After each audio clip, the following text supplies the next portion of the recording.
आप लोगों ने सुना है ये गाना? हाथ उठा के बताइए।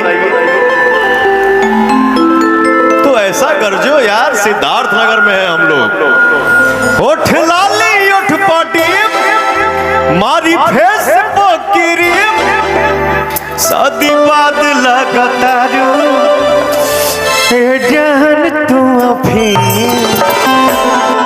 सहिया सेवा करे से जिया पया करना, सहिया सेवा करे से जिया पया करना, दूध पी यावे प्रोटीना मिला करना, तबे भइल बा कमरिया